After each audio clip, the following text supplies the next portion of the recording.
Today I wanted to sit down and go more in depth how I've been coping with the miscarriage and what I've been doing to make this an easier transition. I did post a vlog briefly of things that were helping me and a glimpse into my life. That was obviously one of my better days. There have been hard days. There have been days I've laid on this couch all day pretty much and focusing on just taking care of my babies. There's nights where I've cried myself to sleep. So it hasn't been great. It hasn't been fantastic. It hasn't been all happy and smiles. But I genuinely try to be as positive as possible, especially through something as hard as a miscarriage and a loss. And a lot of people do not share the after effects of going through a miscarriage, grieving through the miscarriage, coping with the miscarriage, and how they function after a miscarriage. There is no right way, there is no wrong way, and grieving looks so different for everyone. But I just wanted to share everything that I did that I thought really helped me and wanted to share to you guys just in hopes for it helping somebody else through their process. I said this briefly in my vlog, but I wanted to jump back into what I did right after the miscarriage. So right after the emergency room, we were confirmed that we were miscarrying. And then I set up an appointment to go get my blood draw and make sure that my levels had gone down. After I got through the period, I got my levels checked and they were completely down to 0. So then after the blood test and going through the bleeding process, then it was kind of like a restart, starting completely over, brand new.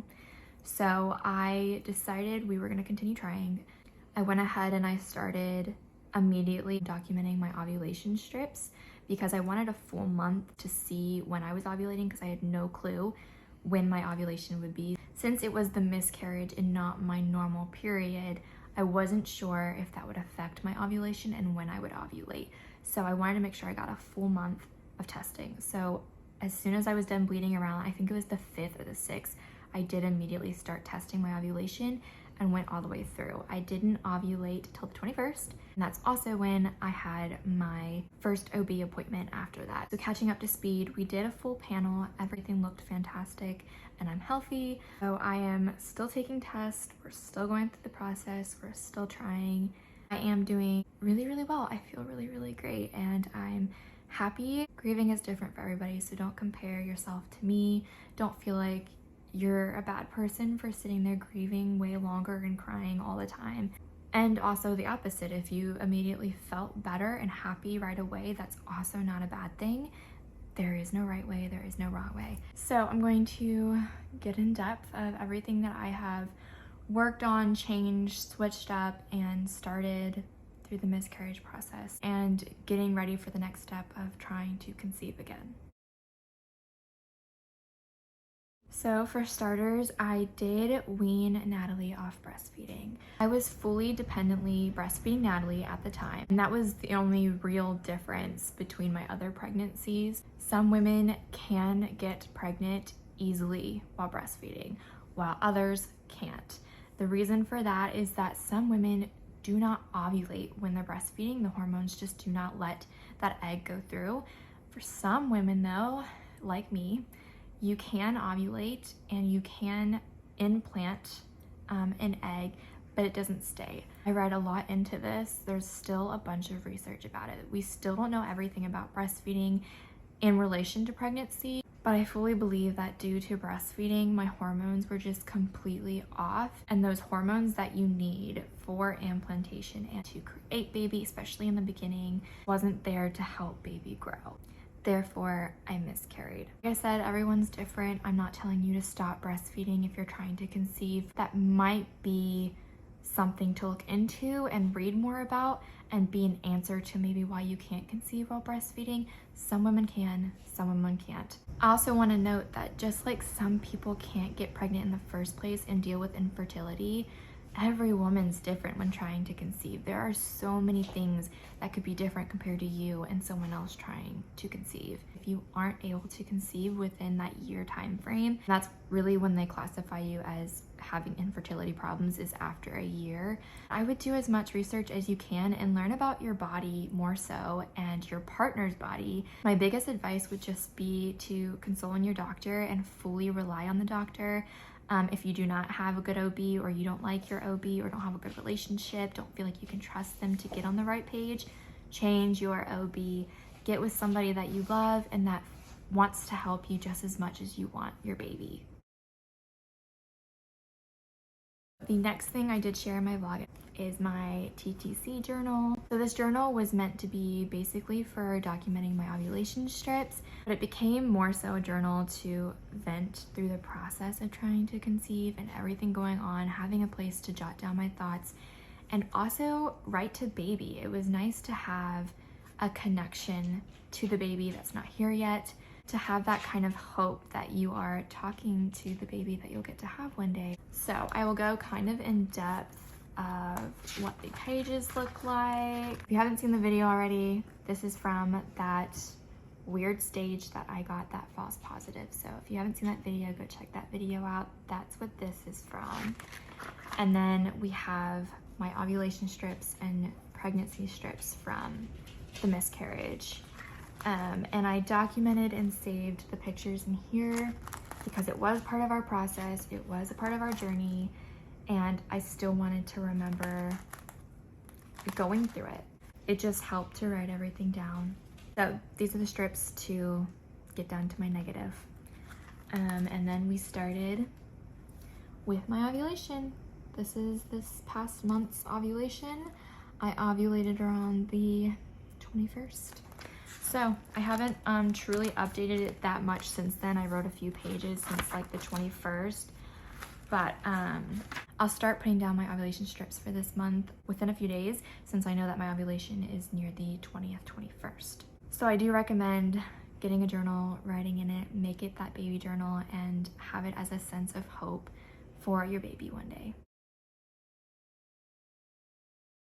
The next thing was making a to-do list, which might sound a little bit silly, but through that healing process, I mainly did a to-do list of things to keep me distracted, as well as things that will eventually help me through getting through a better routine and working on myself, getting myself prepared to try to conceive again. So my handy binder, I do have a normal planner that I try to use daily, but for this process, I decided to do a much bigger list. This is my old one that I finished. This is my newest one. It looks a little intimidating, but I swear it's not. Simple things like vacuum the full house, clean all the windows, clean out the fridge, wipe out the fridge, clean out the pantry, reorganize the pantry, all my cleaning stuff, and then like outside, pull the weeds, sweep outside, wash outside on the rocks, clean the car, wash the dog, printing out my pictures, putting them into my albums, organizing my photos, stuff like that. Really not hard to check off and do, but this kept my mind busy and organized in a way. I'm a big overthinker and think way too much on stuff, so having it jot down on a spot to look at helped me remember, one, things that I have to do, but also things I want to do and accomplish within that time frame, especially the month of February. But now going into March, I'm more so focusing on myself. So I want to put down to-do list of more so things I want to accomplish, goals I want to achieve. Having a vision board reminded me of my goals and everything that I did want to accomplish this year. So let me take it out and I will show you. Baby stuff, health, fitness, Bible study, outfits, and focusing on my style was one of my biggest ones, just because I've kind of neglected that through being a mom. So I've been trying to work on my style this year. We eventually want to get a new home, and then I would like to start school again, get back into school. So having this vision board kind of placed my heart to remember that we're not just trying to conceive this year. That's not all about just conceiving. There are other things and other goals that me and him both want to do. So having that, especially in the front of my binder, when I open my binder, I can look at that and be reminded that there's other things that I can do and that I'm called to do while we're trying to conceive.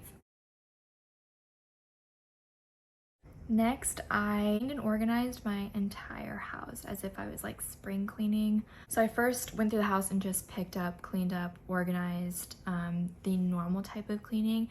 And then I went more in depth to like closets, drawers, the fridge, the pantry, stuff like that, and completely decluttered and organized everything. Just having a clean house and deeper into organizing like your closets and stuff makes you feel 10 times better because you know that every part of your house is completely decluttered and cleaned. It's just a great feeling. With that, I also took out tons of stuff to just sell or get rid of or give away. After I decluttered and cleaned, I focused on making my home a home. So I wanted every room in our house to just be welcoming and something that I liked being in, because I am in almost every room of the house every single day. So I played around with decor and all kinds of stuff. The main room was the playroom, which I'll add a clip of the before and after.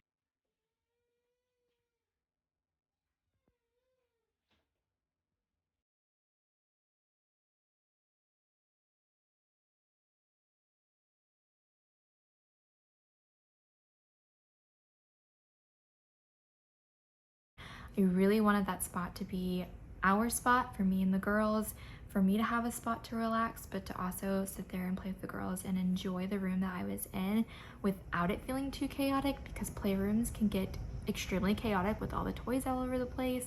So that was my biggest project, was doing that. But I just worked around the girls' room, I worked around my room, I worked around the living room, the kitchen, every room in the house. I just made sure I absolutely loved the decor and the way I felt in that room. Next, I took a social media break. That was almost right away, and only for about, I want to say 3 weeks. Everyone announced their pregnancies like right after the miscarriage, and it just broke me over and over and over. So I did decide to just get off social media. And then when I was ready to get my social media back, like right now, I limit my time as much as possible on social media so I can focus on everything that I want to do. So next, one of my other things was printing out my pictures and doing my albums. Here is my lovely basket. These are all the girls' albums. I will just show you real quick. So I have both the girls' pregnancy scrapbooks that I officially finished and went through. Let's see. Allie's baby book has been done for a while. This is her little first year and then turning 1. Then I have Natalie's book. This one's from 1 to 5, but this is her baby book that I've been working on. She is 9 months. So each month, for example, has things to fill in, and then I put in her pictures, her monthly pictures. So this is their separate first year book of more pictures of just them. I wanted 2 albums, one of their first year and one of their first year as a 1-year-old, just because they changed so much within those first 2 years. I really wanted a place to document their pictures of just them. So that is what I have. My teeny little Allie. Oh my goodness, I'm gonna cry. So I just have all her like photos in here, literally from her first year. Of like her birthday, and then at the very end I put her transformation pictures every month that I took of her, and it just, oh my goodness, melts my heart.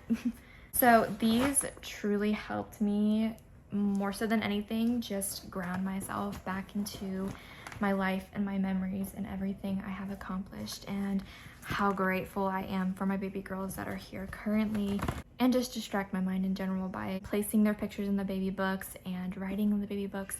It just helped me immensely. And I also finished me and Matt's first 3 years album, and we're now on to our next 3 years album. I'll show a clip of that, but it's mainly just our album. It's of me and Matt and our journey and everything that we're doing and accomplishing from our very first time of reconnecting and dating all the way through our first 3 years of marriage, and now on to our next album of our next adventures and stuff. So this is a quick glimpse into me and Matt's album.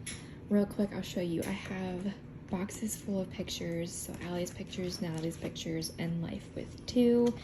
We have Allie's future album for next year, or well, this coming year, because she's 1, up until she's 2. Natalie's first year album, I'll start putting in her stuff because she's 9 months old. And then our current album after this one. I have our very first moments and all the way through getting married, our engagement pictures, first apartment, getting Harlow, our last vacation before we conceived. This is all about Allie. Announcing, moving into our home, him finally coming home, Miss Allie, and life with Allie, pregnant with Natalie.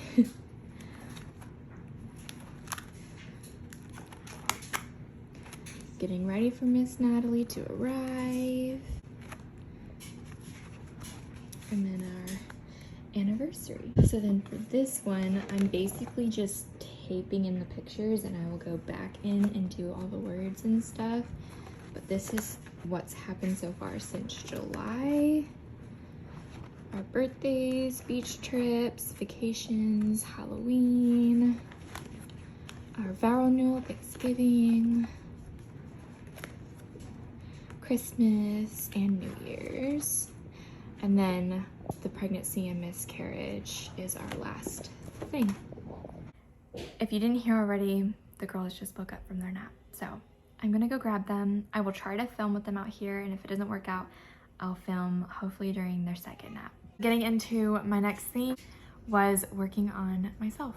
And this was a very big one for me. I wanted to focus on taking care of myself, taking care of my health, my body, my hygiene, and my mind.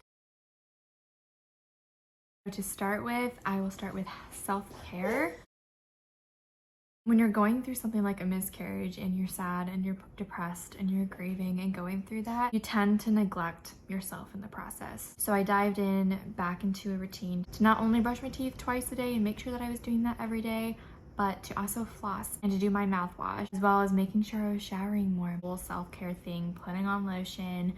Sometimes I put on self-tanner, doing my nails, making sure my skincare routine, washing my face, putting on moisturizer, all of that was taken care of, and that I was focusing on that. With that, you could probably tell, I did cut my hair. I have an appointment in April to get it colored, get our highlights back, get it as blonde as possible. That's the plan. So I just wanted a fun new look. I really love it, and I can't wait to get it colored and blonde and just have that boost of confidence. So maybe go get your hair done or do something to splurge and help yourself feel better, feel more confident. My next step in working on myself was my workouts and my meal plans. So I did struggle with eating during the pregnancy and miscarriage. I did not want to eat. I did not have an appetite. So I restarted a workout plan / meal plan with one of our local nutrition shops. A friend of my husband's owns it. So he has a meal plan. Basically for every 2 to 3 hours you eat, mostly protein, veggies. His meal plan was actually the meal plan that helped me lose most of my postpartum weight. Kind of fell short of my workouts, but that meal plan itself helped me lose almost all of my baby weight. So that is what I was currently doing. I knew I was getting nutrients, vitamins, minerals that I needed for my body.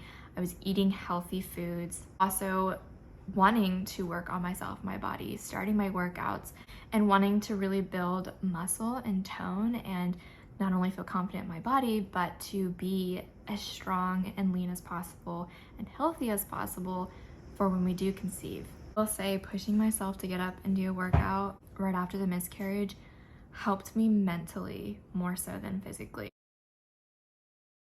This one is a big one, especially for me. That is my Bible studying, that is my relationship with God, that is my mind, heart, and soul, and how I really think that really helped me through the miscarriage and make this such a peaceful and comforting transition. If it wasn't for my faith, I would probably be in a very different situation. After the miscarriage, I felt a little bit angry and frustrated and confused at God, wondering why something like this would happen when it was all I prayed for, when it was all I wanted. During the whole miscarriage, I did stick to my faith. I still continued to pray and ask for peace and comfort through the process and to try to understand what he was teaching me through this. And he really put on my heart to start my Bible study. I basically felt like he was telling me to do this study, to devote to him and come back to him. I realized first that I shouldn't have been angry or mad at God, and I'm going to share this just for anyone that's been struggling with it. Usually, early miscarriages happen 99% of the time because of chromosomal issues. When the egg and sperm meet, they do not have enough chromosomes to form a baby. So it was no one's fault. No one's fault. It happens. We still don't know. There's still a bunch of research on miscarriages. We still don't know why that happens. Now, there could be other problems. If you're having reoccurring miscarriages or infertility problems, then there might be other issues, but most of the time, a woman will experience a miscarriage at least once in their life. Some women don't even know that they do experience a miscarriage when they're really, really early on, and some, like me, experience it a little bit later on, right when they find out. Some have difficulties more so into an advanced miscarriage when they lose the baby past that 8-week mark, or something where the heart stops beating, where there's other chromosomal problems, where they have a defect or something that causes them to stop growing and leads to a miscarriage. Past that is a whole different story. It's important to know that it was not your fault. It was not God's fault. It was not anybody's fault. It is simply just our bodies and something that just didn't work quite right. So once I dived into my Bible study, I almost instantly realized what God can do is help me through the process, to give me the tools and opportunities to heal through the miscarriage, to teach me something through the miscarriage and lead me to when we're meant to conceive. I do fully believe that God has a designed plan for absolutely everyone. Sometimes things we don't understand happen. It's simply preparing us for our next chapter. It is teaching us something. It is helping us grow. It is helping us love and know what a blessing pregnancy is. And one day that love will be the biggest love we'll ever know. Just a different light about a rainbow baby. Just to know how good God is, and to know that he can bring such a light into your life. I do believe we will all get our rainbow babies when we're meant to, when God feels like it is our time to embark on that journey of having that light and having that rainbow. And if you're struggling with that waiting period, my biggest advice would just be to lean on God and just focus on building yourself, help you grow, help you get to who you're meant to be, something to help you while waiting to conceive. Real quickly, I will show you the Bible I am using.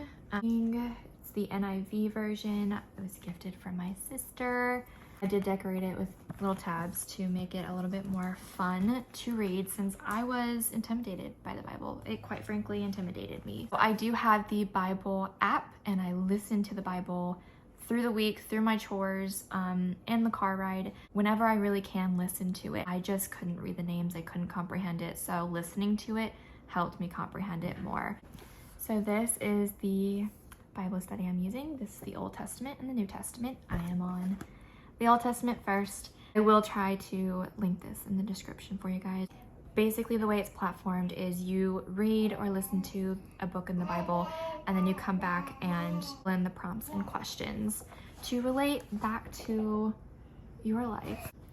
I'll kind of show you. There's some images in here. I will say the New Testament looks way more exciting, and I can't wait to get to that. So this is just what it looks like. So far, it's been really good, and I have learned so much already within just 2 books in. Just who God is and how I really strive to be in life and to be a better person, a better mom, a better wife. Truly do love this Bible studies. So that has been something huge that has helped me.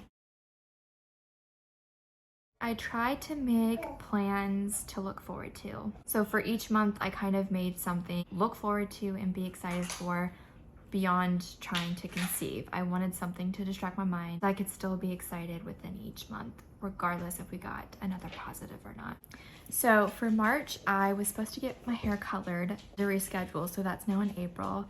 But later this month, I'm watching my sister's dog for a week. She's bringing little Miss Sadie Mae over, so that'll be exciting and fun to look forward to. And she's also staying for a night or two while dropping her off, picking her up. So I'll also get time with my sister. And I'm also trying to fit in seeing my older sister this month. We had Allie and me being sick, so I couldn't see her earlier now in March, but hopefully later this month I can try to fit in a weekend trip to see her.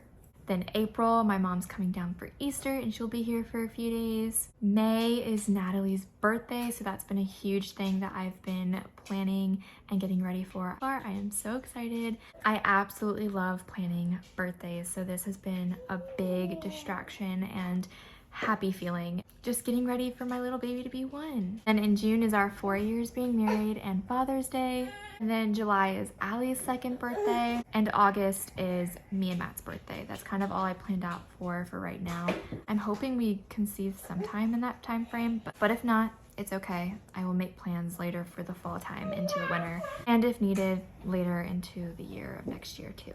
So that is everything that's helped me through this process. Remember that grief still comes in waves. There are still moments, but I'm overall managing it really well, and doing these things and practicing these things has helped me majorly through it and to stay more positive and happy through the process. This miscarriage did transform me and helped me for the better. And I know that when we are blessed with our next pregnancy, I myself will be the best version of myself. Our marriage will be better off. I just feel like I'll be a little bit more ready mentally, physically, spiritually to add on to our family. And when we do get that opportunity to have our next positive and be pregnant, I know that we will enjoy it 10 times more just because of the loss. And going through that kind of grief, I know that 1000% we will be extremely blessed and grateful and enjoy it 10 times more. My heart truly goes out to every one of you that have experienced a miscarriage. You are definitely not alone. So many people have gone through this. Grieve the way you need to grieve, heal the way you need to heal. We will get our rainbow babies and we'll get to love and cherish these pregnancies. So I hope this helped somebody out there. The next video will be up soon of life with 2 under 2, what it's like to have babies 2 under 2, 10 months apart, and to share what one of my days looks like. So we'll see you soon. Yeah? You say see you soon? Say bye-bye. Say thank you for watching. Say see you soon. You say see you soon. Bye-bye. Bye. Here. I felt like it was only right if Natalie made her entrance as well. So we didn't want to forget about Natalie.